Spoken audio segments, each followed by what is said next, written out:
भगवान शिवजी को भोलेनाथ भी कहा जाता है, क्योंकि वे अपने भक्तों में किसी भी प्रकार का भेदभाव नहीं करते।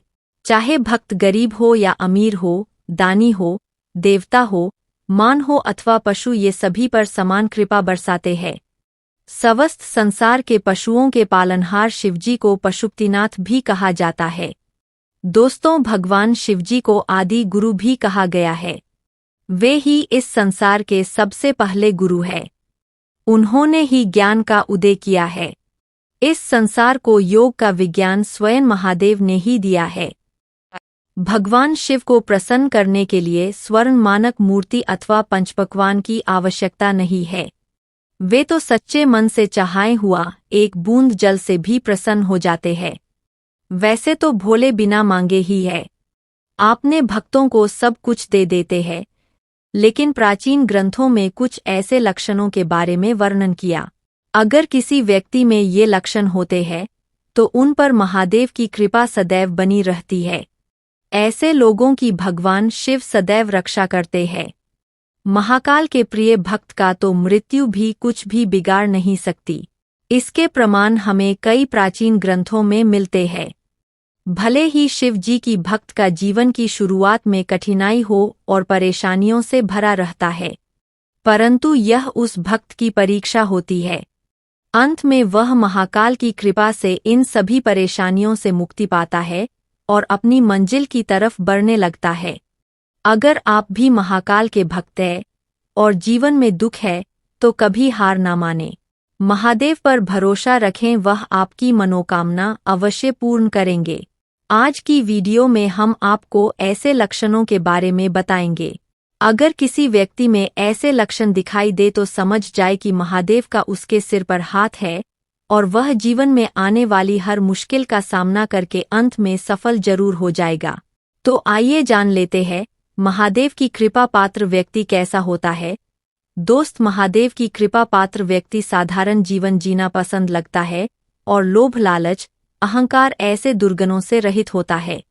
महादेव की कृपा प्राप्त व्यक्ति घने बालों वाला और तेजस्वी चक्षु वाला होता है। उसकी आंखें बड़ी होती है और काले गहरे रंग की होती है। वो सभी को समान दृष्टि से देखने वाला और पशु प्रेमी होता। महाकाल का भक्त कभी किसी को कष्ट नहीं देता और उनसे प्रेम करने वाला होता है। साथ ही यह लोग अत्यंत क्रोधी स्वभाव वाले होते हैं। जब किसी के साथ गलत होता है या इनका कोई अपमान करता है, इनके कार्य में जानबूझकर बाधा उत्पन्न करने का प्रयास करता है, तो इन्हें बहुत ही ज्यादा क्रोध आता है, परंतु इनका क्रोध उतना ही जल्दी शांत हो जाता है।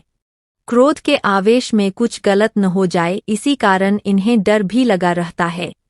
क्रोध आने के बाद यह दूसरों से ज्यादा स्वयं को ही कष्ट देते हैं। परोपकार के लिए वृक्ष फल देते हैं, नदियाँ परोपकार के लिए बहती है, गाय भी परोपकार के लिए दूध देती है और महाकाल की भक्त परोपकार में ही लगे रहते हैं। ये सदा दूसरों की सहायता के लिए तत्पर रहते हैं। दूसरों को सुख देने के लिए परिश्रम करते रहते हैं। महाकाल की भक्त परोपकारी होते हैं। जिस प्रकार नदियाँ अपना जल को नहीं पीती, वृक्ष अपने फल खुद नहीं खाते, बादल खुद ने उगा अनाज खुद नहीं खाते, उसी प्रकार महाकाल के भक्त अपनी मेहनत, परिश्रम का फल सदैव दूसरों पर लुटाते रहते हैं। ये लोग दान करने में तत्पर रहते हैं। अपनी मेहनत की कमाई से दूसरों का पेट भरते हैं। जिस प्रकार वृक्षों पर फल आने से वे झुकते पानी से भरे बदल आकाश में नीचे आते हैं और महाकाल के भक्त धन, संपत्ति, ऐश्वर्य, सम्मान पाकर कभी गरिष्ठ नहीं बनते, सदैव विनम्रता से ही पेश आते हैं। जिनके सिर पर महादेव का हाथ होता है, ऐसे लोग कभी दूसरों को कुछ नहीं समझते, सभी को मान सम्मान देने वाले होते हैं।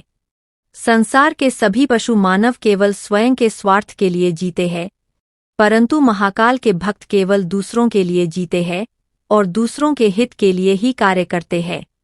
महाकाल के भक्त के लक्षण, अगर आपके अंदर ऐसे लक्षण हैं तो हमें कमेंट में जरूर बताएं। अगर आप महाकाल के भक्त हैं तो ओम नमः शिवाय लिखें। वीडियो पसंद आया तो लाइक करेंगे, कमेंट करें और शेयर करेंगे।